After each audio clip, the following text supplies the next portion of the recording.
மீண்டும் சொல்கின்றேன், மாண்புமிகு திரு சேகர்பாபு அவர்களுக்கு என்னுடைய அன்பான ஒரு வேண்டுகோள், கோயம்பேடு பேருந்து நிலையம் இருந்த இடத்துல 50 ஏக்கர் 60 ஏக்கர்ல ஒரு பசுமை பூங்காவை உருவாக்குங்கள்.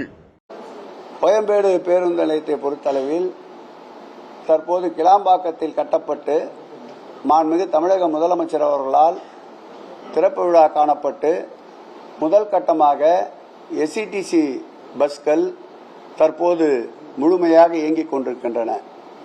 படிப்படியாக அந்த பேருந்து நிலையத்திற்கு கோயம்பேடிலிருந்து டிஎன்சிசிஎஸ் போன்ற ஆம்னி பேருந்துகள் போன்ற பேருந்துகளை இயக்குவதற்கு திட்டமிட்டிருக்கின்றோம்.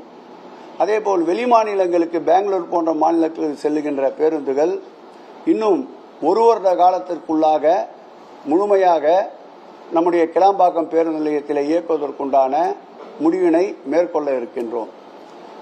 அதேபோல் கிளாம்பாக்கம் பேருந்து நிலையத்தில் கிளாம்பாக்கம் ரயில் நிலையம் அமைப்பதற்கும் மெட்ரோ ட்ரெயின் கொண்டு வருவதற்கும் ஸ்கைவாக் நடை மேம்பாலம் கொண்டு வருவதற்கும் அதேபோல் தேசிய நெடுஞ்சாலையில் பாதசாரிகளை சாலையை கடப்பதற்குண்டான மேம்பாலம் அமைக்கின்ற பணியும் அதேபோல் கிளாம்பாக்கத்தில் காலநிலை பூங்கா ஒரு 17 ஏக்கரில் உருவாக்குகின்ற பணிகளும் தொடர்ந்து நடைபெற்று கொண்டிருக்கின்றன.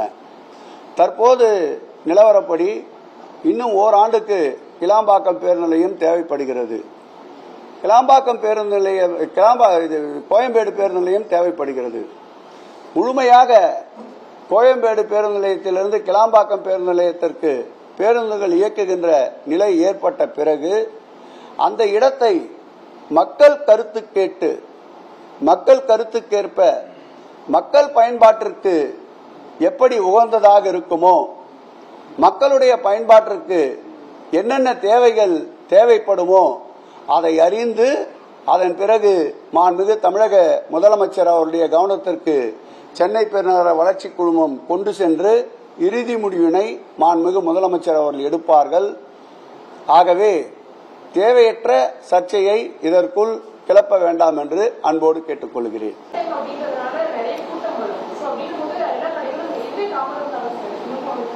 தாமதம் என்று சொல்ல முடியாது. இந்த படிப்படியாகத்தான் அங்கே பேருந்துகளை இயக்குவதற்குண்டான நடவடிக்கைகளை எடுத்து வருகின்றோம். நான் குற்றச்சாட்டாக சொல்ல வேண்டும் என்று நினைக்கவில்லை. நம்முடைய திருச்சி விமான நிலையம் கூட திறந்து வைக்கப்பட்டது. எத்தனை நாட்கள் ஆகிறது என்று பாருங்கள்.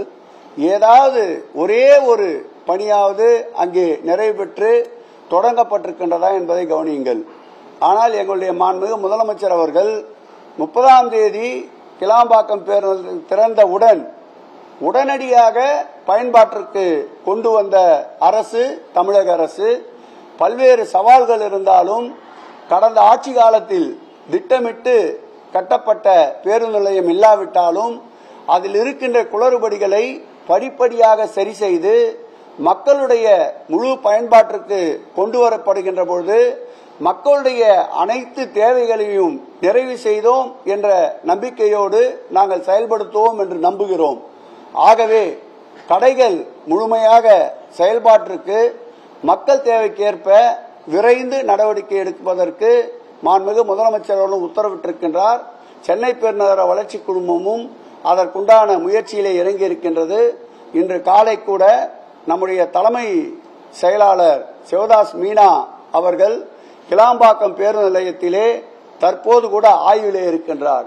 இப்படி ஒரு நாள் துறை சார்ந்த அதிகாரிகள், ஒரு நாள் போக்குவரத்து துறை அமைச்சர், ஒரு நாள் துறையினுடைய சென்னை பெருநகர வளர்ச்சி குழுமத்துடைய அமைச்சர் என்ற வகையில் நானும் மாறி மாறி அங்கே இருக்கின்ற மக்களுடைய தேவைகளை அறிந்து அதை நிறைவு செய்கின்ற பணியில் முழுவீச்சில் மாண்புமிகு முதலமைச்சர் அவர்களுடைய வழிகாட்டுதலோடு செயல்பட்டுக் கொண்டிருக்கின்றோம்.